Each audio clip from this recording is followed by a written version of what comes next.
Our region is EU. Europe. The European Union. You may have heard about the 2016 EU exodus. EL Star's gone. Origen is gone. No more Gambit. We hate to see you go. We've had some good times. We'll miss you. But not too much. Because EU is resilient. We've been here before. People have left. I've done it. But we survived. And we prospered. Remember, EU is where this competition started. Forget the skeptics. Look for those who believe in you. Our fans are great. From Berlin to Madrid to Paris. And everywhere in between.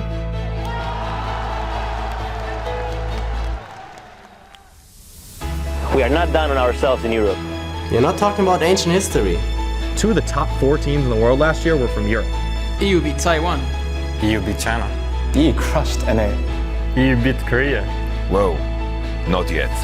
That gives us something to look forward to. Something to work towards. Don't doubt us. We've been doubted before. The perfect split, 18-0. Splice. G2 Esports. Yes! Elements. Vitality. Unicorns of Love. Rockets. H2K. Origin. Fnatic.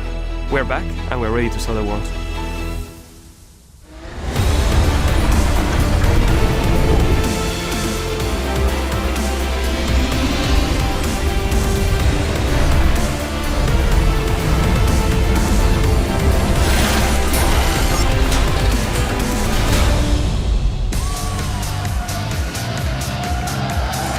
Welcome to the European League Championship Series, coming to you live from our home base here in Berlin, Germany. Today marks the start of the 2016 season and the first step on the long, long road to the Summoners Cup. As you can see, everybody here in the battle arena is absolutely fired up for our first game day of the EU LCS 2016, and their Origen with Power of Evil in their ranks. That is a interesting sight, and he will put all the action in place in the very first game of the day as they are up against Fnatic. What a test, a revamped lineup or something to be wary of nonetheless. And what a way to start the season. I'm Evie Shock supporter, glad to be back behind the analyst desk where I'm joined by James Stress O'Leary, Mitch Kreppel-Voorspoels and Richard Polskam to break down all of the opening day action. We have a lot to talk about. It is a new year and we've got some new teams joining the league alongside the 7 organizations returning to the stage. A lot of new teams, and one of those new lineups with some familiar players is Vitality, a possible super team here in Europe. Yeah, looking strong, honestly, with the new roster coming in. I think buying the Gambit spot overall, and that is definitely a team you have to watch out for amongst maybe the Origen and maybe later the H2K. We'll touch on that a little later. Yeah, and we're also going to be joined by Splice as well, who came into the LCS as Dignitas EU after they beat Mouse Sports in the CS finals. And then following that, they were bought by Follow Esports, who then rebranded into Splice. So TLDR, same lineup apart from the jungle, but a different name and a different org. Yeah, and then finally, Ocelot's team, G2 Esports, formerly known as Gamers 2, but we have to call them G2 Esports right now. They made it in within the promotion tournament, ironically against Ocelot's very own SK Gaming, so that was a little bit of a grudge match, but they made it in. They made some changes to the lineup too, and they're looking to become, I think, a middle-of-the-pack team is their best hope here in the LCS. We will see, because of course you have the bunch of organizations still in here. Fnatic, Elements, Giants, H2K, OG, the Unicorns of Love, and Rocket. They're all back, but they might not be the lineups that we remember. A lot has been going on in the preseason, and one of the teams we've definitely been looking at is H2K in terms of maybe coming out of the preseason with the best lineup. Yeah, I think in general, our complete consensus as a broadcast team is that H2K did very, very well. And Kreppel, I know there are certain pickups that they did in the off-season that you're very excited to see back in the LCS. We were basically ranking which team has won the off-season, and for me it's between H2K and Vitality. The only thing that I think Vitality, that H2K rather may lack is the shot calling later on. Here we see already the Vitality roster, but just to touch a little bit on H2K, I'm just a little worried about Vander. and Janka's being able to do the late game shot calling, so I really hope Odawamna brings that home. But in this roster right here, Vitality, then it's Kasing. He has to drive that roster, but also wealth of talent between Shook, Cabashard, and Nukeduck. A lot of those really good mechanical players, but in a meta that constantly keeps evolving, people have to keep adapting. We need that shot calling, and then I'm looking at Kasing. And that's the key to me, though, is that mechanical skill opens up the skill ceiling. They're a very young team with each other, but I think they've got a long way to go in this spring split. Yeah. Talking about teams that might not have had the best performance on the transfer market, if we call it that, is Roccat. Yeah, like you look at those two teams, and those two are great examples of teams who've done really well in the offseason. Roccat, you can argue, are one of the losers because they lost their core, Nukeduck, Jankos, Vanda, they lost their core of the lineup. Then you look at all these players, and they're basically untested, one as a group, and two didn't perform that well in their own respective teams. Yeah, we'll see what happens. A lot of changes, and with all those revamped rosters, we want to know who you thought made the superior changes in the preseason. Send your thoughts at LOL Esports and use the hashtag EU LCS. Shiny new thing. Shiny new hashtag. Yeah. They get new players, we get a new hashtag. Yeah, we're happy with that over here in EU. Well, we'll get our first glimpse of these teams in just a few minutes as Europe's 2 world semi-finalists go head-to-head.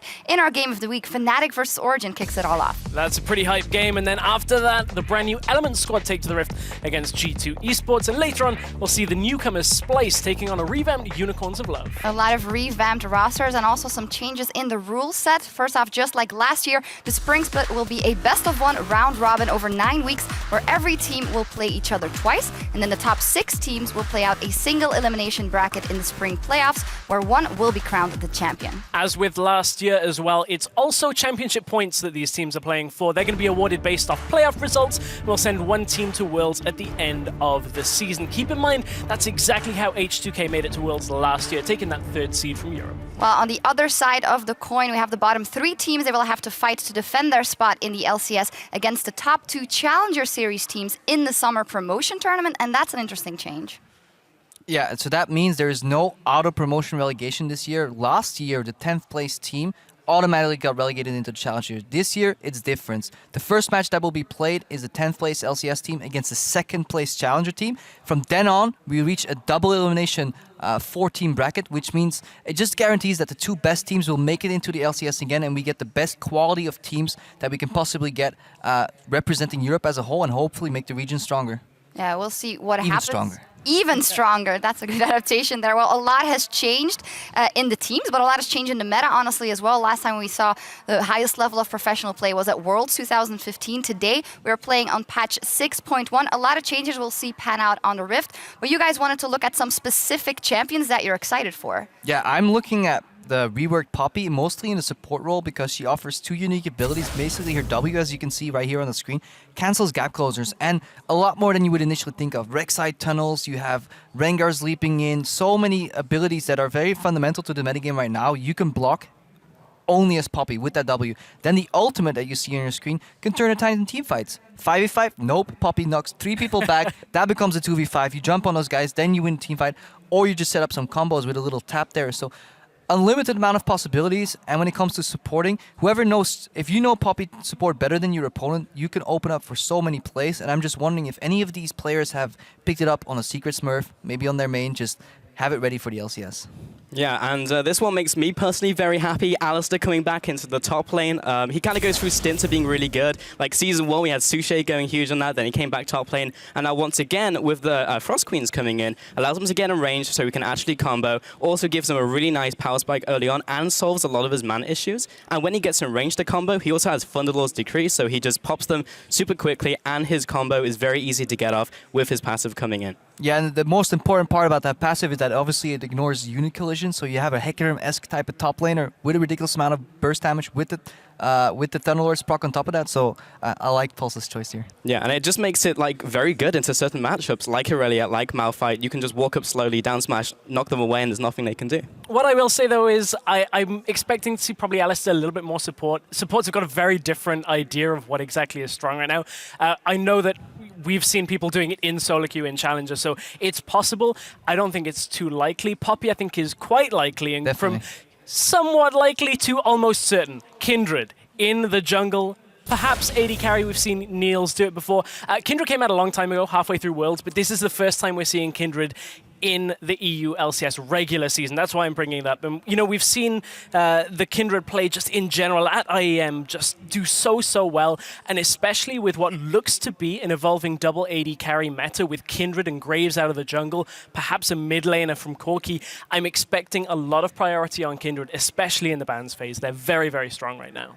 Yeah, we will see what happens. A lot of changes, and we're all primed. It's time to get into our first clash of 2016. So let's send it over to the caster desk for a look at that matchup. Thank you very much, Shocks. I'm Devin Pyrotangus Young, but I'm here with the man who fires him faster than Jin. It's Trevor Quickshot Henry, and the caster whose name means fail, but he never does. It's Martin DeFicio Linga, and we have a rematch of the Summer 2015 Finals. Dude, that game went all the way to 5. Both Fnatic and Origen made semi-finals at Worlds last year, but this is a different time. It's a different year. Fnatic, they have to rebuild their roster once again. Origen, they just made that one change, so there's a lot to talk about and look at for both of these squads. Origen is basically the winner of the offseason without really doing too much. Just add in a mid laner. We knew Peg had talked about potentially stepping down. He's still there. He's a sub for the team. He can always step in if needed. For now, though, it is Power of Evil playing as expected. Fnatic, on the other hand, a lot of changes again. Daylor is the only man left. If we look at the coaching staff behind him, Ispa, the manager, is left. He's gone to H2K. The analyst has gone to Team Solo Mid. So a lot of changes for Fnatic. We need to see Febiven and Reckless really take on more of the shot calling role, the leader role maybe, because they're more the veterans now, at least for the EU LCS. Exactly. I mean, we'll have to see if they're able to step up and say what they do what they said they were going to do. So, lining up for Fnatic, looking to defend their European LCS title. It is, of course, Gamsu in the top lane, Spirit in the jungle, Febiven in the mid, AD carry Reckless, support coming in, Noxiac, and of course, their coach, Daylor. And for the second year in a row, Fnatic have turned to a duo import Korean player style with Spirit and Gamsu. Last year, there was a lot of eyebrows raised when you were looking at Huni and Rainover, and how fantastic did that decision turn out to be? Top 4 at Worlds, 2 titles in the EU LCS.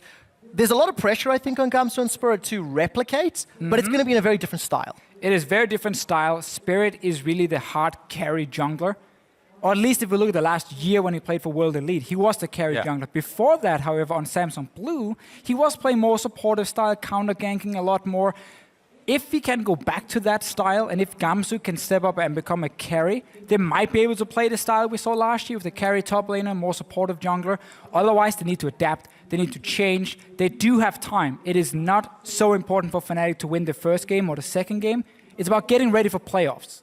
And after playoffs, it's getting ready for summer split, so you can become a world-class team towards the end of this year when it all matters. Right, bright things on the horizon, that's what they're hoping, but right now, zeroing in on this game today, they are going to be up against a team with only one roster change, also semifinalist. It is Origen. That means Soaz is in the top lane, jungler amazing, mid, no longer Peke, it's Power of Evil, AD carry Sven, previously known as Niels, of course, and their support Mithy with Coach Hazel.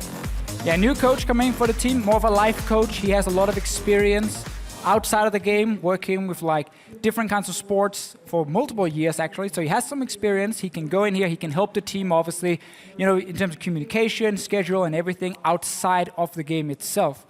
Power of Evil, however, is the guy we want to look at because he's the new guy in the lineup. He's the guy who came from Unicorns of Love where he was the star player on that team. Can he be the same for Origen? Well, for Power of Evil, you know, he won as many games for UOL as he also lost because there was some questionable decisions, some, you know, Smite Kale, Smite Oriana, it led to a pentakill. One thing I'm excited about is seeing how well and how stable PoE is going to perform when the rest of the ancillary players are at a more stable level. Because what we did see from UOL is very high highs, very low lows. Origen were pretty consistent through the majority of the summer split, and I want to see just how much Power of Evil can shine with all these other stars and all these other stable players around him. And I think the important thing you just mentioned is consistency. Unicorns of Love was a team with very poor communication, often seemed to lack a game plan in game, and then it becomes very difficult to be consistently good because, again, you don't know really what's going to happen around you. Teams will camp you, or maybe you play some weird champions from time to time as well, and it leads to up and down performances. Yeah. Origen is a team with a lot more stable communication. Amazing and Mithy are the backbone on this lineup here. They will take the information you give them. They will draft a game plan in-game. That should help Power of Evil. As long as he plays well on his own, because we know he has good mechanics. Yeah. the rest of the team will back him up and tell him where to go. Right, and this is an ability for them to have a player that will slot in, as Peke just kind of filled a utility role in the last year. It shouldn't be that big of a difference. We already saw his performance at IEM San Jose, and I really think that this is such a great pickup for them. Everyone's saying Origen made the smallest changes, but the most significant changes. Everyone expects them to be not just number one, but easily a huge representative come Worlds even, already calling it. And the thing is, that actually puts more pressure on these guys, right? When you look last year, I think there was a lot of fan expectations on Origen's shoulders coming out of Challenger scene, expecting them to, Goomba stomp their way through the LCS, and, for the most part, they did. And then they stomped through Worlds. Like, this is a team that's been on the up and up. And the expectation is that they're going to win again. Stomped through Worlds? Yeah. Wow. Well, made all the way to the four. semifinals. They did. Right? They made top four. Let's be fair. They had a fantastic showing in their first World Championship. But they also and lost to there the was some winners, ups too. and downs.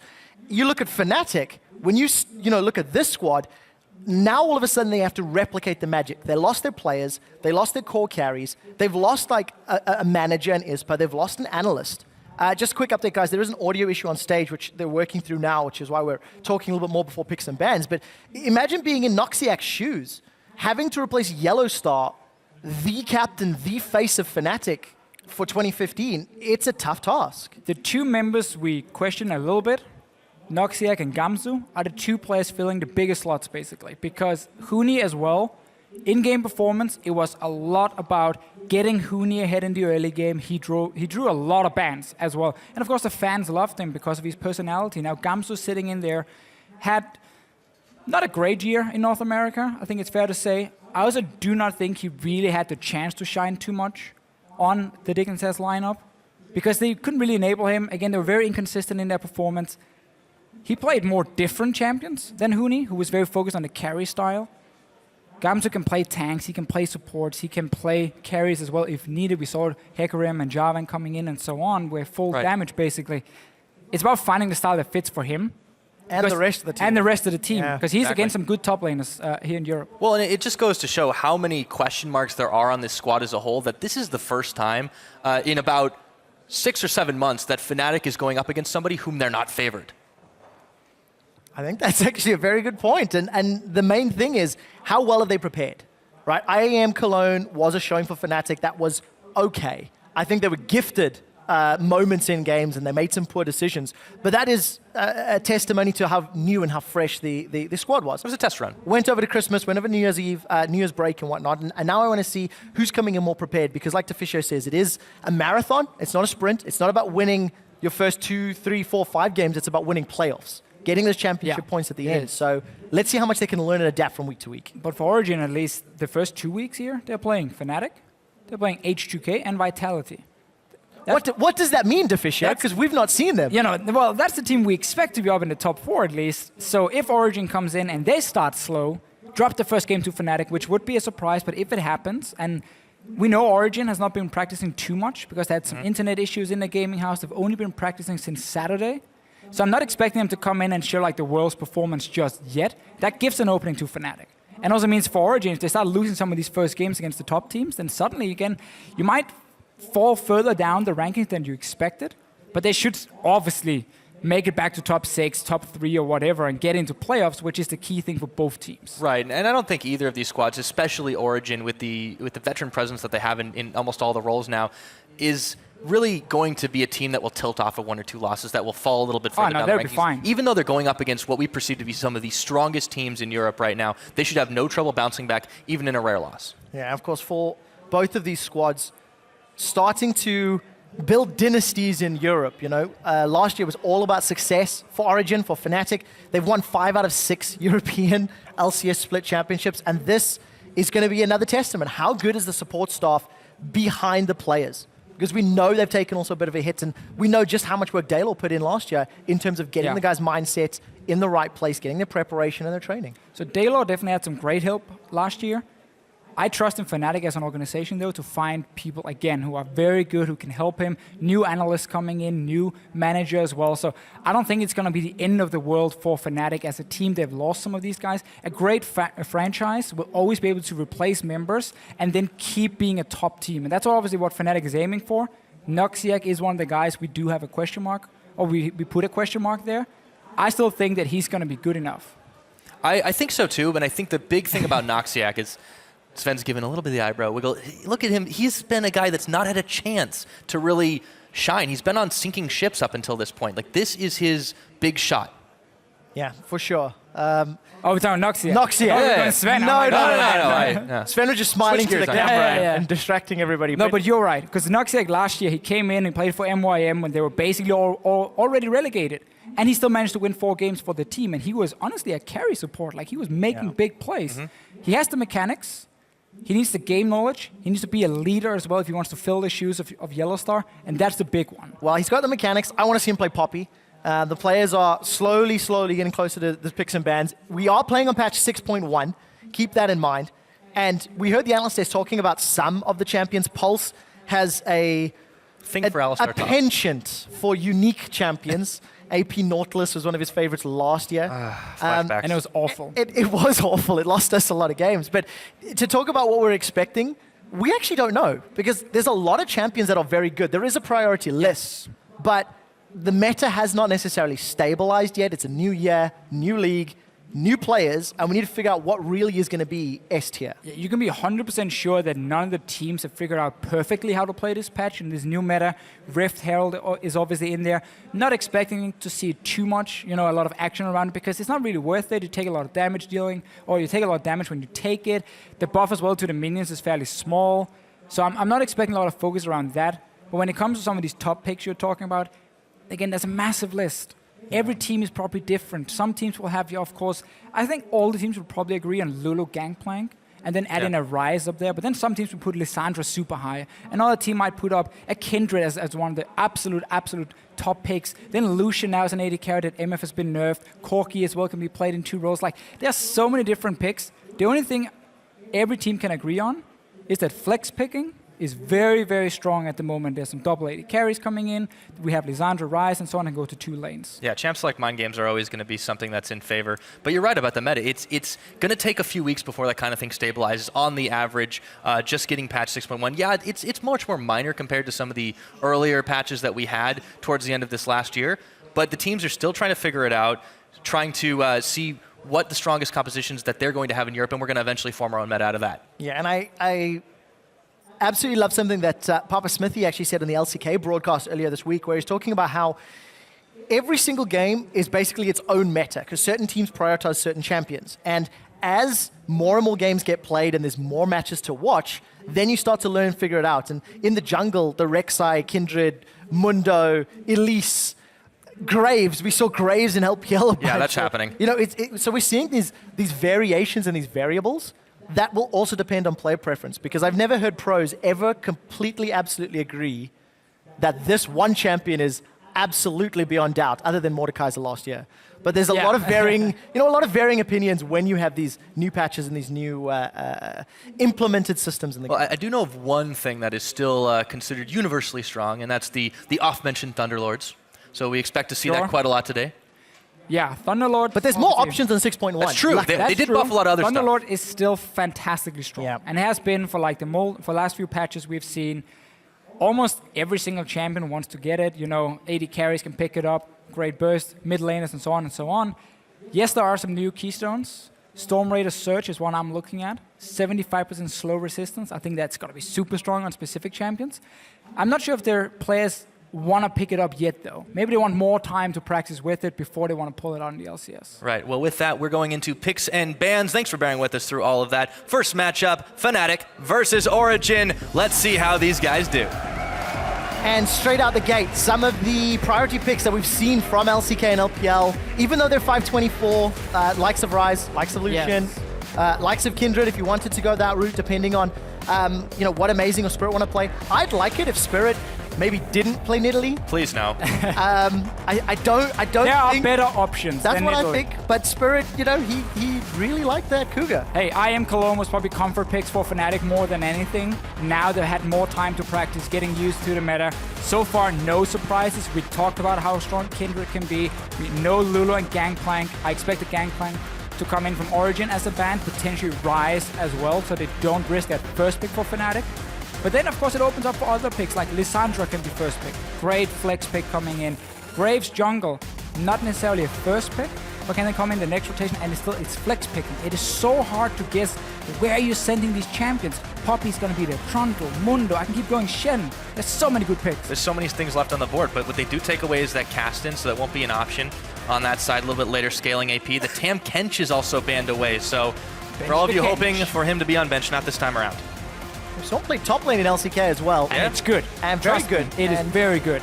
Corki's still up, so the Rise is gone. So 80 carry still available. We're not too surprised at the Predicted the Origen ban. Well, okay, so Defisher predicting Gamsu's first pick. He's gonna lock in Lissandra. It's gonna be his first pick, or at least jungle. Well, let's find out. Oh, no. You don't need to first pick that just yet. Well, wait, there's still some... He did! He did! Okay. It's Bobby! All right. And there's a Lissandra after that. We got the Lissandra and Origen side, so I'll take half a point for that one. You can't avoid yourself points. I'll get the points for that one. Thank you very much, Can guys. we take a vote on this one, maybe? Poppy first pick. I mean, we know it's insanely strong. It was strong on 524 as well. LCK wanted, to show some of it. Didn't get to see a whole lot from it. Earlier today, it was played top lane. In LPL. I know you weren't a massive fan. All of the expectation is in that support role because of the versatility of that W and the ability to change team fights. But I don't know. Where is it going to go? In theory, it could still be a flex. But that's a beauty, right? Yeah. It's a flex pick that can go into 3 different roles at the moment. Top lane, jungle, and support. I think it's better in jungle and support. But again, it also depends on what Origen is picking now. A support like Trundle does really well in lane against Poppy. So if that gets locked in for Mithy later on, maybe you move the Poppy to jungle lane or to top lane, depending on it. Again, that's the beauty of the flex picks. Lucian, though, is another one we talked about. Misfortune has been nerfed. Obviously, he in 6.1 lost a lot of damage on Make It Rain. So Lucian bumps up as one of the best AD carries. We'll get a little ahead of ourselves in the AD carries. Amazing got that Lee Sin lock-in, so that's still a safe and standard pick. He's definitely going to want to pressure early. We know Amazing that is going to be one of his fortes here. But Spirit is also a hyper-aggressive jungler, especially if he does pick up that Nidalee. We could expect to be in for a bloodbath. Don't jinx it, man. I'm kind of keeping it all gates, all options are open here. This is not going to happen. I don't blame you. We know Spirit played I it still a whole have bunch. repressed memories from IEM Cologne, guys. They should pick the AD carry for sure. Again, you don't want to show where you're sending Poppy just yet. So I like this from Fnatic because notice they picked the 2 lanes where Poppy does not fit into. AD carry and mid lane. So again, they're sticking to the flex picking style, making sure they can get some counter picks or at least one counter pick coming in. Also, it's very stable picks. Lucian, as I mentioned, is going to be one of the best AD carries, can lane into anything. LeBlanc was buffed here in 6.1 as well. The chains is now faster, so she is a very good pick, and we know it's a comfort pick for February. Let's find out. Origen, not they've got a lot of options, but we did talk quite a lot about double AD carry comps and the potential of that being a thing. Ezreal was one of those cores, maybe along with Corki and Lucian, the impact that they can have as well. Yeah, I think Origen might stick to a pick composition. If we look at the first 2 picks, at least set up perfectly for it. And the game evolves a lot around 1v1ing, 2v2ing, like laning phase is very important right now because again, you get more gold in the early game by getting down these towers, so it's more important to have a strong early to mid game. So far, it fits in perfectly for them. The blue build Ezreal is one that's getting hyped up quite a bit from solo queue, and it fits so nicely into these conversations with a lot of skirmish because you can handle yourself. You can kite back with Iceborne Gauntlet, you can chase targets down. So a lot of single target focus from Origen side, a lot of pick potential with the next 2 picks as well. That's what I was just going to ask you there. How does the Ezreal slot into it? The Trundle is definitely a little more obvious, being able to slow people down and interrupt with the pillar as well. You can stop the Lucian's culling. I think also Origen is trying to push the Poppy away from support. Highlighted before how Trundle in the lane does really well against Poppy because it's very hard to trade into Trundle with his Q. You can steal some AD there. You basically have to one-shot his AD carry, but the AD carry is often sitting out in the middle of the lane, so it's hard to get the Poppy stun on the AD carry into the wall and kill them. I want to see if Noxic wants to take the lane anyway, or if they are going to move it to jungle.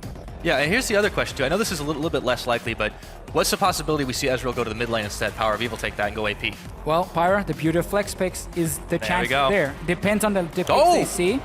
Hey, we're going to have a bouncy game. Zach and Olaf. Olaf top, Zach, jungle. Poppy support still? Poppy support remains. So he takes it again. It's not like the lane matchup is impossible for him to play in any way, so it's okay for Fnatic to take this one. Lucian does really well into Ezreal as well, especially in the early levels where Ezreal wants to get tier, wants to stack it up. He's fairly weak the first 20 minutes in that sense, where Lucian can be a big bully, especially once he gets a BF sword. So I think Fnatic is making the right choice in keeping Poppy as support. We agree in the office at least that's the strongest role for her. So I like that. Let's find out once they swap around. But for Fnatic, a weird and wonderful composition coming straight out the gates, but I like it into the options that Origen have put forward. Zach's range, LeBlanc's ability to distort and move around, and of course Olaf can just completely disregard any of the CC you're going to put down. If Fnatic get a chance to run at Origen, I think they can do very well. But I'm also nervous for their composition if they fall behind, because a lot of those tools are reliant on having that advantage. Right, and they have a lot of gap close on their side. For the other hand, though, Origen have some really good, I don't say disengage, but counter-engage. The Orion is always a safe pick. You have a good ball delivery system in Lissandra and Lee Sin now. And I think that if Fnatic don't watch themselves, they could get 100-0 pretty quickly. Origen has a lot of options in what they've been building here. Again, you can kite back with Orianna and the blue build Ezreal, which we expect to come out from Sven here. Also, Trundle is fantastic at setting up kites with the pillar, super annoying to play against. And then, as you mentioned, they have the chance to turn it around. Lissandra comes in, one target gets stunned, Lee Sin falls in, Shockwave and everything, and instantly Reckless or Febvin goes down. So a lot of good different options. Also, obviously, Ezreal is one of the champions who can escape from the Poppy W, because it is a Blinky's E, therefore it doesn't get interrupted. Luckily for Fnatic, there's a lot of magic damage on the side of Origen, so they can prioritize some MR, and that's definitely going to help against those team fights. Now, without further ado, it's time to load up onto Summoner's Rift and kick off the 2016 LCS season. I think that Fnatic is a slight downgrade from the old Fnatic. I think Origen going to be better than last splits. Definitely Origen has an advantage over other teams who changed their rosters. Taking two gambles has a higher chance of failure. Reckless and Febvin both need to go more to the carry role. I never really thought highly of Power Vivo because his champion pool is not that big and he's a very predictable player. And here we are, on to Summoner's Rift to start off the season in Europe. And who could ask for a better game? Fnatic and Origen. And we are on to the Rift. And wow, some fighting words straight out the gate. Febvin saying he doesn't really rate PoE. He's got LeBlanc, he's got the Assassin. Let's see if he can exactly make his statements come true. Welcome to Summoner's Rift. You can see the flags flying all the way around. It's already turned into a premier rivalry between these two teams, even if it's a short history. Some former players, of course. Everyone knows the story. We won't get into it too much, as looks like Fnatic wants to posture aggressively up on the top side. And I must admit, I'm pretty surprised with the Fnatic composition, especially the last two picks coming in. I wasn't expecting to see Zac again. I think a lot of the early game junglers have so much power. Elise was open if they wanted it. Rek'Sai was open as well. It's been fantastic over in the LCK with the Tremor Sense. Now that you have less wards on the map. For now though, Fnatic are setting up for the standard invade level 1. Remember, minions do spawn faster now at 115. So once you go in and put down these wards for level 1, you're basically forcing yourself to either be a little bit late to your lane or to do a camp, or you have to go towards the top side with your dual lane. You see Fnatic now rushing down towards the bottom side. The minion's already on its way. Origen has some deep vision there, so they haven't spotted anything, and Fnatic didn't manage to really obtain a whole lot from this level 1. Reckless gets spotted as well, so does Noxiac, so they know that this is being started on the red side. They move to set up a few wards of their own, but this is going to be a quicker push for OG. Fnatic is definitely delaying the trip to the bottom lane from Reckless and Noxiac. Let's see if they lose anything down here. Might be 1 minion dropping before. It's not the greatest loss. We'll have to see how Reckless takes advantage of the lane, anticipating the tier from Sven. So once this lane does play out a little bit, in theory, Reckless is going to have more damage to put down, for sure, despite the disadvantages that Noxiac's Poppy is going to have into Mithy's Trundle. I definitely give the early to mid game to the Lucian. Gets the BF sword, a bigger spike. And when you got to stack over tiers, and Ezreal obviously doesn't give you a whole lot to offer. One thing there is changed with the minion waves is the first wave arriving. The minions now, or the melee minions, will always target each other. They won't go 3 guys against 1. So the RNG there used to be, if you were late to lane, where if you were unlucky, all the minions were hitting the same one and killing it, you lost some experience. That doesn't happen anymore in the first wave. That's also why Reckless and Noxiac could take that slow route, pull the red buff, and then go down to the bottom lane and still do fine in terms of experience. Right, they didn't lose much off it. You could already see Sven had to be pushed back just a little bit. Mithy taking a lot of damage from Noxiac. Very aggressive on this Poppy support, and it's a good start for the new Fnatic bot lane. Going to get themselves marginally ahead. We'll see how Mithy and Sven handle themselves. Luckily, Mithy will sustain up through that Trundle passive. But I want to also keep my eyes on Spirit, currently level 3, waiting to get access to Let's Bounce and the ridiculous range of that Elastic Slingshot. So I quite like the impact he can have in teamfights later in the game. He needs to make sure he can get through any pressure that Amazing wants to put down if and when. Yeah, you really surrender a lot of early game pressure when you play a jungler like Zac, because again, he needs to scale up. Level 6 ganking is okay for him, but you want to get that slingshot leveled up.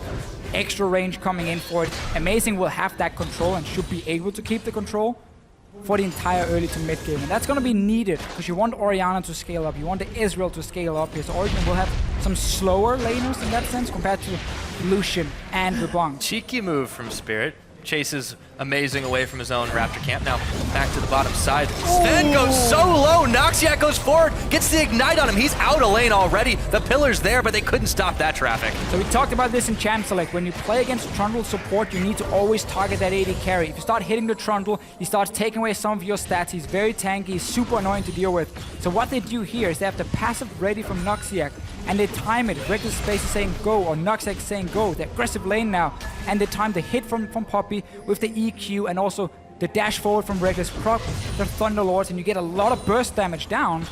And this Ezreal, he can't really return any damage. He just has to dash away instantly. So good coordination from Fnatic, and a very different lane compared to the Yellow Star Reckless one we normally see, where it's farm first and then trade later.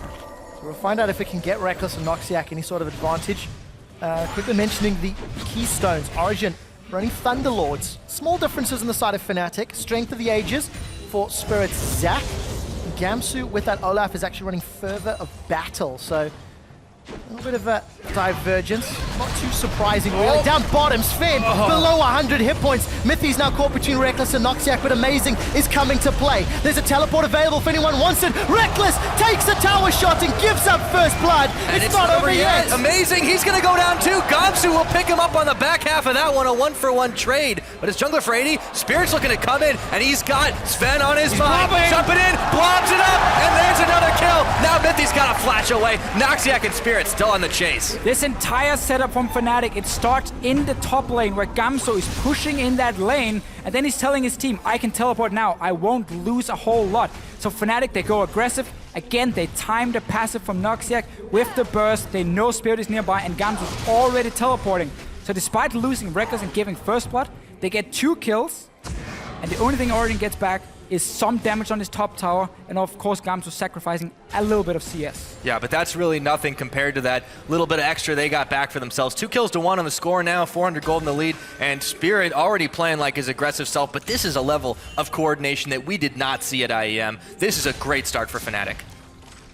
Let's see how they get the rest of their team ahead. Luckily, Spirit and Gamsu are the ones in the lead. Power of Evil showing off the Thunderlords plus Shockwave combo. Some lane dominance as expected, but look behind. Spirit, he's charging, the slingshot's fired! Jumped on up to him, and he looks for more damage as Featherman comes on in, but Mithy's there for the backup, a little low. Gets stopped up by the traffic cone, so he's safe for now, but you've got to be careful. That Zac distance can be so ridiculous. Sven taking a lot of damage. There's that Thunderlord's proc. For everyone at home watching, every time Fnatic goes in for gank or trade, try and look at the minimap.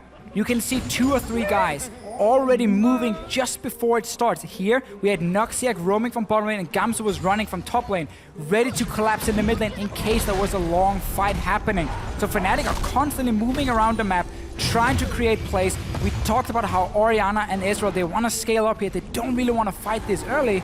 Fnatic knows that, so despite having a weaker early jungler, they're not afraid to force fights. And this is just so impressive, especially from the bottom side of Fnatic, because as you mentioned, with the Yellow Star lane, this was a much different team. We know that Reckless, despite his name, had always been a much more conservative carry. This time, it is a much different face. Yes, he's on Lucian. Yes, this is a super aggressive lane bully versus the Ezreal, but we're seeing him be completely unleashed with Noxiac here. Luckily, Reckless was showing that when needed to play more aggressive, he could do so, and he picked that up last year. But if you look at some of the itemization, both Featherman and Power of Evil going to work their way towards those chilly ghosts, even with a nerf here in 6.1 still. Still Featherman. I like it. I like it. They're icy. They are spooky still, though. I'm not so. It's a secondary. Oh, look at PoE. Hey, chains are on, but Featherman's out. Nice trade for him. Yeah. You take a look down bottom. More trading going on as Mithy, he's way out of line. He's sticking forward, actually going to start the fight. Pillar of Ice just to cancel the retreat, and Noxac and Reckless come away relatively okay. But look at Sven's item build. He's gone pickaxe over tier very early on. Well, simply for him, he's realizing he's in trouble in the lane here. He also hasn't had enough gold to get a pickaxe, so he's going to delay that tier coming in for himself just to get some more combat stats right now at this very moment. Origen quickly realizing, okay, Fnatic are forcing fights. This is not the normal Fnatic bottom lane where we can make a gentleman's agreement and just farm for 20 minutes. That's not going to happen in this game, so definitely taking Origen by surprise in the start. Yeah, and look at Spirit. He's got himself a 14 CS advantage. He's been involved in a kill already. Or has just hit level 6 ahead of Amazing on Lisa. And this is a great start to the game. But now he needs to make use of this power, this level, this ultimate ability in terms of finding more kills and maybe even getting away with some dives if they want to. He's still only going to get stronger and stronger. That's also why I'm very happy to see him not playing middle lane, not trying like all in on the middle lane in the early game. Oh, nice dodge. Febiven with the fancy fingers. He's controlling this mid lane at the moment. Always trading with power people. However, it's hard to take down Orianna. Yeah. So she can always just farm back, and she's just going to look to push the wave over and over. See if you can keep Orianna stuck in that mid lane. Yeah, I mean, OG really wants to maybe get these later later fights happening for them, but it's going to be a while before they can do that, especially with the late tier that's going to come out for Sven. In the meantime, this longer laning phase, Fnatic is perfectly happy with it. They're growing their gold lead by just a little bit. It's still only about 500, but they're off to a fantastic flying start, if you will, and they're keeping even in some places where it looks like they should be falling behind. This is a mistake from Amazing, and this is something all players in solo queue and professional play, they should really remember. The fact we don't have green wards anymore. The pink wards are so important when they're being placed. You should always check. Oh, he missed it! Always check Unlucky. a bush like this one. Wait. Oh, let's talk about that in a minute. Yeah, down bottom, Miffy, he's looking for Reckless. Here comes Amazing. Teleport, they've exhausted Reckless, so as around the backside, they locked him up and take him down. Shock one more up for the Origen boys with a teleport spent. Rek is feeling confident he could push out the lane because Sven had gone back to base. And then Origen just collapses and kills him. Basically setting up a small trap for him. We'll take Dragon as well. We can trade for Rift Hill. I'll take Dragon #1 over that. Let's find out how they use it. Febiven going to come to help out. Power Revol's already completed his Chili Ghosts, as you will. And the first Rift Herald of European LCS secured. Buff donated to Febiven. I like that on the range champions. Allows you to help push towers a little more, but to Fisher, we were talking extensively about this buff earlier today. The additional attack speed on your minions, not the biggest of impacts. No, I think the buff is just a little bit too weak because again, it doesn't help your minions survive. And that's the big thing, you know, when you're against a mage like Orianna, yes, you might buff up the attack speed of your minions, but if he can just put the ball on them and kill them instantly, like we see right here, those minions will never really do a whole lot. We might see it more coordinated later against low wave clear champions where you can build up a wave and buff them up and you can really push some towers. The 10-minute one is a reaction from Fnatic, saying, okay, you're taking Dragon because you got a kill. We take something on the top side. Right. In the meantime, though, as long as this laning phase continues, Febiven's going to keep trying to bully out Power of Evil, and you can see it in the summoners, too, rocking that Ignite instead of the teleport that PoE has got. So a little double pressure on the side of OG, but you already knew they wanted to start fights instead. Noxic is really sticking to the style he showed last year in the LCS. He's always looking to roam. Look how he's constantly sitting in the river.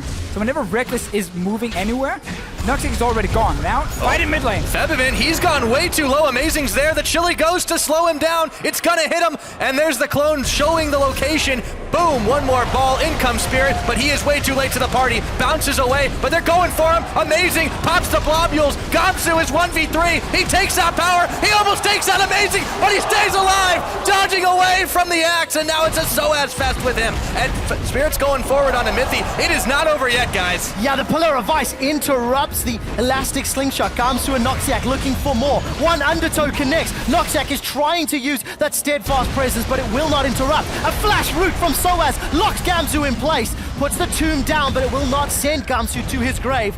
And Spirit's going to be able to evacuate. I think he lost his passive. I want to double check that one. At the end of the day, chaos. Yeah, a lot of close calls here. A lot of members almost dying. Gamsu just missed that one last axe here onto Amazing. But again, it starts with fight in the mid lane, concentrating trading between these two mid laners. Spirit, he wants Soaz. Looking for him now. The spooky ghosts are on, and Soaz is taken out by Febiven. A last shot, and they keep the action heavy. So the spooky ghosts, they are nerfed. They are weaker on this patch. Obviously, they need to travel the full duration to do the 5-second slow and so on. The longer they travel, the better they are. You still need to be careful. You cannot just sit and wait in the middle of lanes because they will catch you. People will go for the kills. Let's see what happens. So it's Shockwave onto Febiven. Already starting the fight. Amazing is here, and Source is roamed down from top lane without teleport. And he just sets up this big fight with an early kill for Origen, and look how close it is. Gamsu with ulti. Olaf is super strong here in the early game. Takes down one. Almost takes down two. Dodging that one. And now we see the rest of Origen and Fnatic come roaming up with the moves. Yeah, some props to Noxiac, keeping a little bit of interference in that bottom lane duo before eventually peeling back. Look at Gamsu, he had a first item Spirit Visage as well. So it takes not the most amount of damage from this AP Lissandra, which is not a big surprise. Obviously very strong against these double AP comps that Origen are running on their side, but also we see with like Lissandra E, we see with Ezreal Blink and so on, they won't get interrupted by Poppy. It's dashes, so like you can still use these abilities to get away from Poppy or engage onto her. Speaking of engaging on Poppy, Noxiac is going to take the route to knock Amazing into the wall. Spirit's slingshotting his way in. Sven's going to flash that one away. He gets kicked back by Amazing. A teleport coming in, and that is the cue for Fnatic to bow out of this fight. They don't have the members to deal with it right about now, and that could have been bloody. I feel like these teams just want to fight. There's no towers this game. That's all they They're want. not pushing towers, anything. They're just fighting constantly against each other. They meet in the river and just go crazy. They were watching the LPL this morning too, I think. Well, let's find out if the fight can continue. Mithy and Sven, they've managed to back away. I retract the statement, going forward. Mystic Shot is going for Sven. He Arcane shifts forward. I don't know if he wants that. They get the exhaust out of Mithy. Now Noxiac is moving backwards. He's got that giant hammer. He decides not to swing it. And summon a spell blow. Mithy, flash, and exhaust. Legend spotted Spirit sitting in the river. He's been here for about a minute. Walking between bot lane and mid lane, looking for that one gank. Trading in top lane. Gamsu is on to Soaz, and he is going to Frozen Tomb himself, but Gamsu can walk right into it, and he Ragnarok's his way to a kill! Fantastic. Not over yet, though, as Amazing looks to chase him down. Can the Viking get away from the Blind Monk? I don't think so. He sees him coming, and he should just... play! I don't believe it! Amazing miss both his Qs. He didn't get any damage down, then just auto attacks. And Gamsu, after a great play up in top lane at first, taking down Soaz, he gets second one. It's not holo yet, but Gamsu is starting off great. Nobody expected Gamsu to be the new Huni, but boys, 4-0, 15 minutes into the game, I think we got ourselves a carry. Well, let's see what he can do with the rest of the game. Noxiac's in trouble. Pillar of Ice will slow him down, but he's going to be able to make his way out, thanks to those Boots of Swiftness, which we are seeing a lot more on this patch. Cheaper boots, with the prevalence of slows in the game as well. Just how valuable it really is. Yeah, very cost efficient. When you see Spooky Ghost in every single game, that's obviously a slow, so slow resistance, 25% from the boots is super useful. Basically just taking a slot of the Moby boots for most supports. We see from top laners very often as well. It's just an overall great item now because the game is so evolved around slowing people. You've seen just how effective Gamsu's build was earlier. We know how scary Olaf gets when he loses HP. Got some of that hit point regeneration. He's got Amazing is gonna feel terrible about that fight. Got Fervor of Battle as well, so starts to stack that one up on Soaz. Amazing, level 9, he's behind Spirit. Pulled in support of Mithy and Sven, who is moving up that top lane. There's a party in the top lane, and everyone from Origen is invited. Yeah, but Spirit's gonna crash this one, I think. Here he comes, looking for Amazing. They're double teaming him this time. The Ezreal's not going to do a whole lot, but the rest of Origen are there. Febiven's around for moral support, but that's about it. Spirit is so low, and he's going to run straight to power people, but Febiven, he's there first. Soaz melting down, he's taken out. This fight is all kinds of chaotic as Febi's trying to run away. Sven and Amazing turn their attention back to the Blobules to just try and answer back. It's a 1-for-1. So this was a play Origen learned at the World Championship. It was a play we saw a lot of the Korean teams do, where you push out your bottom lane, you instant recall, and your support and AD carry, they rush to the top lane. And then you surprise people. You force a fight with your top lane and jungler. They don't expect AD carry and support to show up. Suddenly you're 4 members. Fnatic, they jumped into it. It looked very scary at first, but they end up trading 1-for-1. Fantastic play by Febiven, and they get the bot lane tower. So despite jumping into a trap, Fnatic, they get out of it, and they get more from it. Yeah, get themselves a 4,000 gold lead at the moment. as well as 2 of those outer turrets down. So for Fnatic, it's all going well. We're approaching 20 minutes on the clock. I think Origen has really managed to accomplish is secure that dragon earlier on. They do have 2 Rod of Ages for SOAS and PoE, so that is slowly starting to stack up, but their power spike is very, very delayed. And that's, again, one of the things we talked about like 5 minutes into the game, how Fnatic were looking to challenge more in the early game. That's why I had to question the Zac pick as well, being like, okay, what is your goal here? Do you want to fight early game? Do you want to have a scaling jungler? Whatever it is.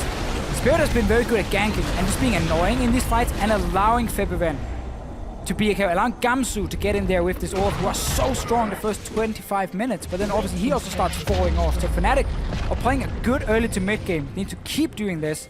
And Origen needs to say, we don't have to fight, guys. We are scaling up. We didn't need to pick some of these fights. Origen trying to take the challenge, but there you go, Sven, half his health bar is gone. They're just trying to zone him off of the dragon at this point, but they wouldn't say no to a couple of kills.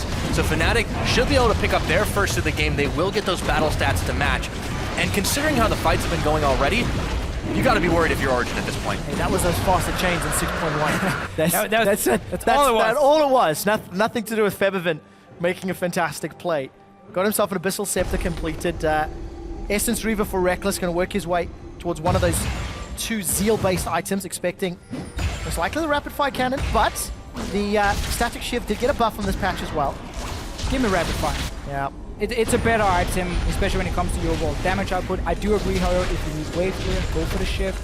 You have Lucian, you have a LeBlanc, that's enough for Fnatic. They want to be stronger in the fights. And we're obviously super bored of all the fighting and all the action. Instead, no, we're not. Everyone wants to look at the minimap and talk about vision instead. That's a new thing in the offseason. Notice how teams are putting the pink wards very defensively. Because again, you have no green wards and you need to be able to spot what is happening. Our team's invading my jungle, so you can see all the way down for Fnatic in the river, defensive pinks. You can see from Origen in their own jungle. This is something we will see in almost every single game. If you can break into that jungle and kill these pink wards here, it becomes so difficult to get the control back, because again, you can't just ward over and over again. You run out so quickly, and then you've lost entire control of your jungle. You see Spirit, dude right here, thank you. And on the side of Origen, I want to see how they're going to kill this front line of Fnatic. MR on so many members. Spirit's going to slingshot in, but doesn't find any knockup. But take a look, 2 Spirit Visages. The Abyssal Scepter. Yeah, it was a bit harder than I thought. There's only one Spirit, though. I'm expecting to see a Locket at some point. FEBEVEN, he's found SOAS. My word! FEBEVEN should have no trouble locking that one up. He takes the casual route and leads SOAS on a ride. The spooky ghosts are slowing him down. Febby is just having a leisurely stroll, and he actually gets locked up for a second. He's got TP. He did it at Worlds. He's going to try get away. Down there, Spirit's in trouble. SOAS stays alive. I can't believe it. Out. He's just able to get away from that one, and this is why you can't take anything for granted on this. So nobody goes down in that ridiculous run back and forth, and everybody goes back home to reevaluate their options. Still 2 summoners used from SOAS. The teleports are so important for them, especially because they are behind. They need to be able to defend multiple lanes and still teleport in and join a fight. That's gone now for SOAS. FEBEVEN? Oh, man, it manages to get out though. It's fine. That Sonic Wave had connected. Could have been some trouble. There's a replay of that team fight we missed while we were watching up in the top lane. Yeah, let's see what happens. Spirit and the rest of Fnatic, we talked about how important it is to deny these pink wards now, because it's so hard to get the vision. Engage with Power Revo. And that was basically the replay. And then we saw what happened right after that. So we've in the other order. Yeah, we've jumped out because Sven was killed. I'm going to assume by Gamsu, who's now 5-0-1. So that's what happened while we were in that replay. I imagine he just got run down. Arcane Shift isn't going to protect you from Ragnarok and Undertow. That is one of the big things this Olaf pick does give Fnatic. When against a blue build Ezreal, if you have these slow champions who can get slowed down and kited super easy, blue build Ezreal would be absolutely fantastic. Olaf obviously ignores that. So he can't get onto Ezreal, he can stick to him. We're going to guess that's what happened. And he got the kill. And, you know, if you step back and you look at the pick and ban, the Zac and Olaf as the last 2 lock-ins here for Fnatic, after seeing the majority of the Origen team composition, pretty smart picks. Helps you get around some of the engage problems for Fnatic with the long range of Zac. All of the CC and slows disregarded by Gamsu's Olaf. A little bit of credit to maybe some last-minute pivoting. We don't know if this was practice or you know, let's make a decision when you see your opponents. But either way, it's working out, and so as he's been chunked out. Yeah, he's already at half his health, and he's going to have to stand to the safety of that turret, backing away now. But, you know, to Gamsu, that man on the map, it really shows how much well-placed faith Fnatic had in picking him up, because we mentioned earlier, he didn't really impress on Dig, but we knew he was an aggressive player. It's game one. It's true, but this is a great have to start. make Huni your was decision. in game one at some point too. And it's worked out so far for them. Also the Olaf pick too, that kind of harkens back a little bit to earlier last year. I agree. We see Soaz having to tomb himself again, but he might be in a tomb after this. Able to get away, but not from Febivin. Taken out. And the Swag Ghosts come after the fact. Origen is just being pressured in every single lane. They're sitting there, they're losing summoners, they're losing teleports, and it's just so easy for Fnatic to keep the control. Oh, Amazing is going to get killed. All too easy for Fnatic. They can't even do his own jungle camps anymore. No, definitely cannot. Mithy wants to chase. Subjugate has been used. Two-shot barrage does not find a target. Down in the bottom lane, Gamsu has teleport and is continuing to pressure the wave clear of PoE. And as OGR spread thin, Reckless is hammering away the mid inner turret. Just a very classic 1-3-1 setup for Fnatic, where you push in every lane and then you start roaming through the enemy jungle, where you were taking out some of their wards and you just gank them. On the turrets, it doesn't matter. That's where the Zac really shines. He can dive so effectively.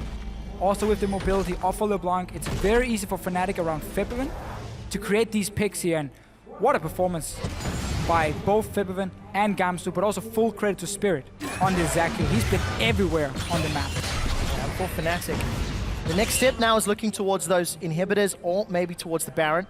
A team that was so well known in the 2015 season for their effective and powerful Baron use. That could be the next step to closing this game out. They've already got the lanes under their control. They've already got the massive advantage with the 7,000 gold lead. And that can be the tool to help you finish it off. Yeah, we've looked at this a lot from Fnatic's point of view, and we were considering that they weren't going to be the favorite necessarily going into this game. But how does Origen come back? They've got themselves into a fairly deep hole here, but they still have a wombo combo team fight. How do they force Fnatic to play that game? The thing I like to see from Origen is you keep 1 or 2 defensive wards around Baron, but you don't really go in towards it because you don't want to risk a big open fight. And you just honestly try and play as defensive as possible while keeping vision in your own jungle. So you can start spotting when Fnatic are moving and trying to set up their ganks, because you have teleport now for Soaz. And then you try and you basically set a bit of a trap. If you see an aggressive move, you teleport in behind with Lissandra. You have Amazing already up there, and you surprise Fnatic by pulling 5 guys towards maybe 2 or 3 members. You might have to sacrifice a tower, but that's what can open up for a potential Baron in 5-6 minutes time for Origen. They need to get 2 or 3 kills and then an objective. Otherwise, this is gonna keep happening, because Fnatic will keep the 1-3-1 going. Febivin can out-trade anyone in the 1v1, and he's just getting so much damage on towers. So Origen are really in a tough spot. Well, let's see if they can get a kill on Gamsu. Gamsu's got Ragnarok up, but he's got 4 members of Origen to deal with. He's going to be running away. In fact, he's going to eventually go down. 1 or 2 more shots. Kill credit to Sven. Look at the middle lane though. Fnatic, they're pressuring the turret. But this is exactly what we just talked about. Origen, they know they cannot keep defending towers on their own, so they have to go together and gank someone. And now they can take a fight, 5 versus 4. For Spirit right now, he's going to have to just flash right away. And will they slip through the fingers of Origen here? The big poppy ult, the hammer says nay, and you will lose no more than Olaf today. It is still great seeing Origen understanding what is our way back in this game. It's not sitting back and basically just looking at our towers die, because the tier 2 towers and tier 3 towers are also weaker normally than we do. B-word. This is the Baron. It's the B-word. 12 seconds before Gamsu's up. He has teleport this available. This is going to go wrong for Origen. This is so risky. This is incredibly risky. The rest of Fnatic, they're coming in. 4-man team. Let's Bounce is available. Mithy is already peeled in Origen. They want the fight. They're turning for it. There goes the True Shot Barrage, but in comes Spirit. Soaz is still taking, and now Amazing manages to pick a shutdown. Noxiac will take out Soaz in the back. Reckless sends a calling, forcing a flash several away, but Gamsu is not going to let him get out of there. Down goes the troll. Spirit still ticking, but Fnatic look like they have taken this fight. Sven wants to try pick one on the back end, but it won't work. A 2 for 2, but it was Origen that peeled off Baron and got themselves a kill. Origen really feeling the pressure. Felt like they almost had to go for this Baron here to either get a fight, 5 versus 4, just before Gamsu respawned. Obviously he had to teleport. Again though, Fnatic have been playing the map well. Origen trying to get back in this game, but it's so difficult for them. Let's see the fight again. Soaz onto Febivin. The remaining damage deals are coming fairly late, and they do get him down, but they invest everything onto that one kill, and now Gamso's here, full HP, overly fed Olaf. Piece of cake for him. Oh, that's just brutal. And then during the course of that fight, Rekkles actually dealt 3,200 damage, I'm being told from our stats guy, more than half of his team's total. And you can see he wasn't caught by the shockwave, he was skirting on the back line. Origen's focus on Febiven just gave Rekkles all of the time to get the damage down, and he made it count. Yeah, this Lucian has been absolutely ridiculous. I bet Forgiven's watching right now, just salivating. It's easy to be ridiculous when you have such a fed, such a strong front line. Spirit and Gamsu are such big threats and problems by themselves that Origen have to deal with 1,000,001 problems. And Lucian is just another one added to the list. Yeah. This Lissandra pick has not necessarily panned out all that well either. He's been forced to use his ultimate very defensively, oftentimes just because he's getting chased down by Gamsu or Febiven. Soaz has not had that much of a chance to shine this game and pull that signature crazy aggressive style that he likes, as Fnatic now getting chased away by Origen on a power move. There's no real support from the rest of Fnatic. Rekkles is peeling away. Febiven was coming from the bottom lane. And Origen didn't really commit, but they're still holding themselves 8,000 gold down. 30 minutes up, Baron's still standing, and we're going to start the Baron dance for the next few minutes. Yeah, that's why I like that play from Origen, trying to force something in mid, because you want to keep that control of mid lane. See, Gamsu, he's trading again. Here comes Spirit, he's kicked away, but Amazing still being chased on. Soaz is gonna get evaporated.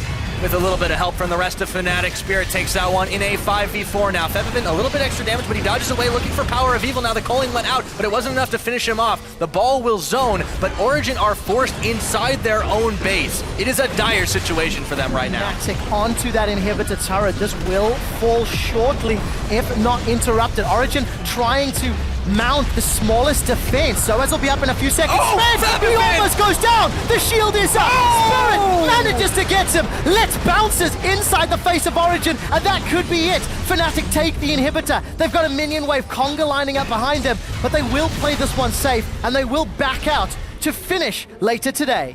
They are 30 minutes into this game, a massive power move for them, 3 kills, inhibitor gone, and you can guess what's on everybody's mind right now. It's the big purple worm. They don't even need to worry about this. They can pick someone off, they can start it. The game is in their hands. This is the way back for Origen though. This is their chance. If they can get something here, if they can steal that Baron.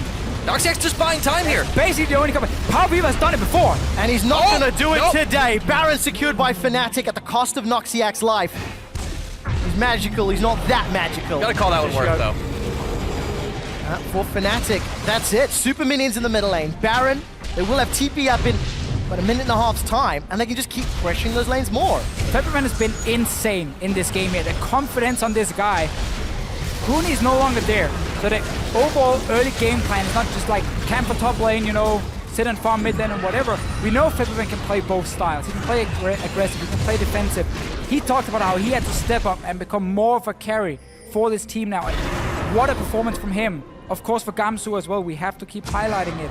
But this LeBlanc pick has been so annoying for Origen to deal with. He just constantly jumps in, and he might not always get the kill, but he's always forcing a summoner, forcing someone back into the base, and that gives full map control to Fnatic every single time. Canceled the back just by showing face. Febiven has become an incredibly scary person on this LeBlanc, and we knew he was capable of this. Gamsu, that threat is there, of course. Rekkles still dealing this damage. I mean, Origen have so much to fear from this roster, and with Baron buff on 4 members, this Dragon is completely free. Great performance from Fnatic so far. First showing since IEM Cologne, and we heard Febiven saying in the pre-game video, the matchup, that never really rated PoE, showing the impact he can have. And this LeBlanc was, you know, second rotation. Lucian LeBlanc were the 2 champions picked, Febiven and Rekkles, and they are both performing admirably. Yeah, and everyone on this team really is doing their job. We had questions about Spirit and Gamsu, how well they were going to be able to communicate. Obviously, Fnatic have done the Korean pickup before, but it seems to have gone completely perfectly for them so far. This is game 1, as you mentioned, but it is looking near flawless against what many consider to be the top tier team in Europe. It's like, nope, I'm dealing with that one again. Fnatic is pushing on this top tower. Remember, these towers are a little bit weaker. Right now, Rekkles will be able to take it down super quick if he ever gets close enough. We can see how Soaz is always flying away the claw, just being like, you're gonna hit the tower. That's the engage. Obviously, QSS is there for Rekkles. Fantastic item now, by the way, when you upgrade it. Adding some lifesteal on it was very, very big. We'll see whether or not Soaz can actually get enough damage down onto Reckless or Febiven. But may not be enough because Gamsu will just be there to reply. Now that Gamsu has teleport, he's come back to push the bottom lane with the last sort of third of that Baron buff timer. And for Fnatic, they're looking to break open the base further. Super Minions on the steps of the middle lane.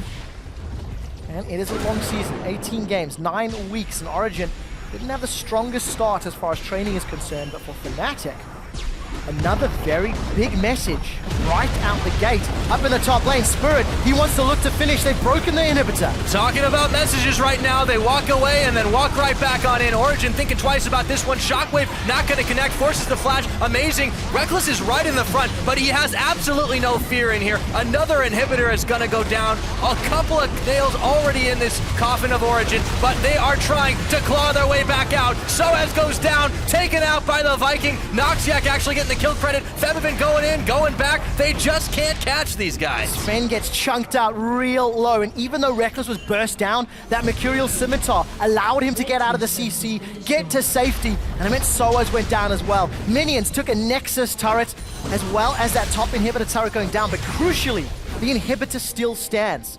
Origen, they are not going down quietly, but my word, do they have an uphill battle. One tower left for Origen. Luckily, only Super Minions coming through the mid lane. And we kept talking about how they wanted to scale up here with the Oriana, with the Ezreal. Even more so because Power Reaver went for Rod of Ages after, of course, it has become a super strong item here in the offseason, but it does slow you down. And really for Origen, they've just been too focused on getting towards the late game, and then full credit to Fnatic for constantly looking to force fights. And whenever Origen doesn't need to dodge, he doesn't care. But whenever Origen felt like now we can take a fight, Fnatic had already roamed. Noxiac was leaving bot lane, Gamsu was leaving top lane before fights even started, so they were always there with more members, and they could therefore win the fights, force Origen to fall so far back on the map, and that's really what's been a big issue for Origen in this game. There's nowhere further to fall back to if you are Origen or an Origen supporter. Hide in the fountain. Hide in the fountain. That's not going to pay off if you want to pick up that big W. Febiven is starting to hit the middle inhibitor. Gamsu again, he's going to be pushing down bottom. He's got TP if it's needed.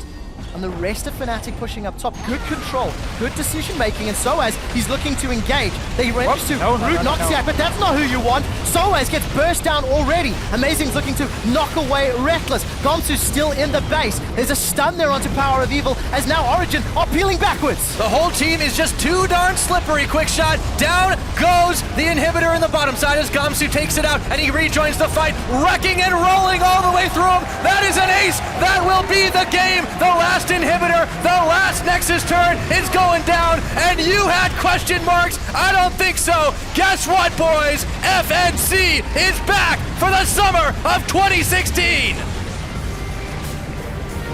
Or spring, rather. We almost had it. We almost had it, guys. Pirate, I did not tried. blame you. That was an exciting I tried. I got too end. excited. An exciting game, and on the looks of Fnatic, just grins all round. Clean finish, safe finish, and smart play all the way through. Spirit and Gamsu there, leading the way. Fnatic has now won 21 regular season games in a row. 18 in the summer, obviously had a few left over as well from the spring, and now they win again. This team, despite rebuilding, losing support staff, manager is gone, head analyst is gone, 3 new members. Captain Shockhole is no longer there. Yeah.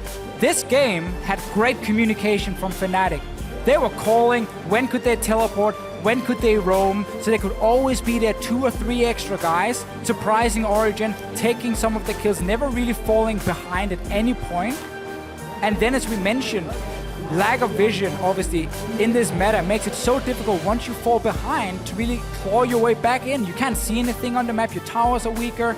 It becomes so hard for Origen to do anything then. And some serious faces on the side of Origen, but big smiles with the handshake towards the end.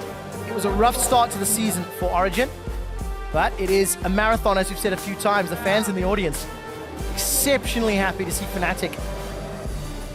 Basically what you expect from Fnatic. That level of play. Sure.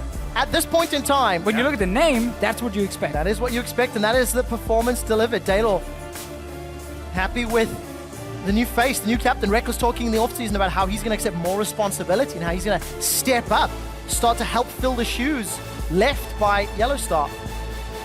Yeah, and clearly that experience shone through. I mean, if you took all the tags off the names, maybe you'd be able to tell some of the stylistic differences, but that teamwork was so trademark Fnatic, you cannot tell the difference.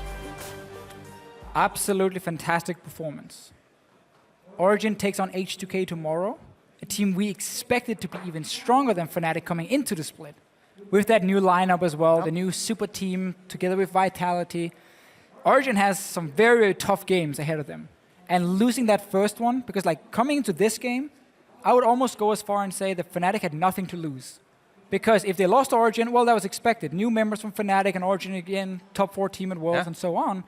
And if Origen lost the game, well, it would look awful on Origen, and people would be like, oh yeah, Fnatic, yeah, told you so, I expected, it's Fnatic, it's Daylor. They set the expectations well. They said, we're going to worry about. Are you guys about surprised or what? No, not at all.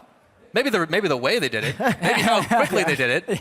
Yeah. No, I know that look. That look says, no, you didn't. No, it's great performance, and I think it's very exciting. I had it written right here. Fnatic would take it. One of the big things about the offseason, there was this sort of sentiment that all these star players had left Europe and we're going to be in shambles, but actually the top 4 teams look very, very strong. More star players than ever. To see how well these teams perform, especially if the competition goes deeper down the ladder. Last year, it didn't go as deep, and EU had 2 semifinalists at Worlds. What are we going to do in 2016? That's the question. And this is the road that'll figure that out. Well, let's hear it from them, though. Like, we're going to send a side stage where Pulse is going to talk to one of the newest members of Fnatic.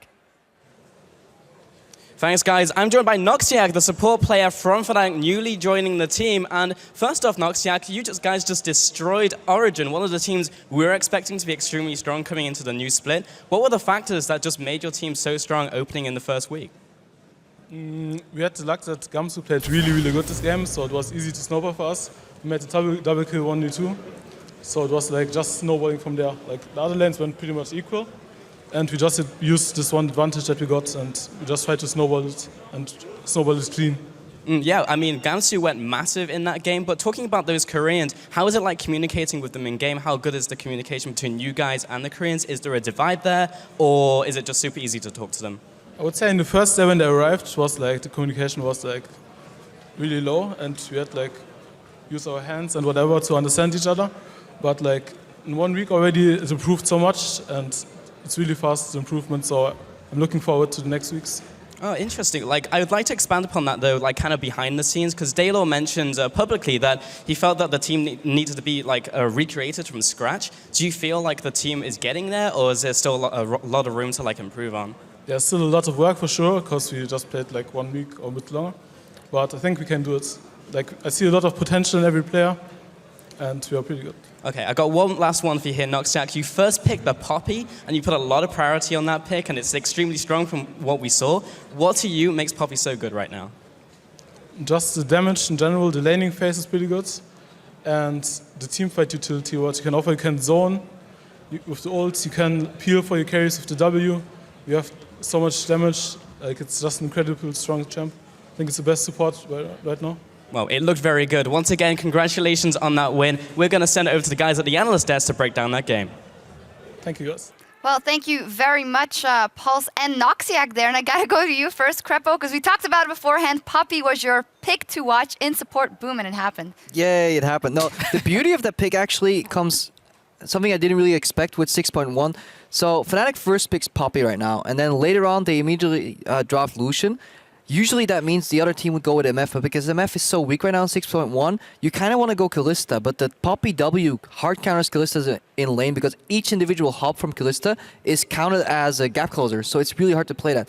Then Origen was kind of forced to play Ezreal, which was a weaker support, so I like not only the pick in itself, but also the impact it had in the pick and ban phase. And then what they did at the end then is, so they had a good pick to block, a couple of blockers for Origen in the start, and then at the end they picked up the Zac and Olaf, which I liked even more because Olaf just runs through all the kite and the zone that Origen has. He can just ramp in, and Zac kind of skips that part. Like usually if you want to walk into an Orianna, into a Lissandra, into a blue build Ezreal, you kind of get poked out and you get pushed back.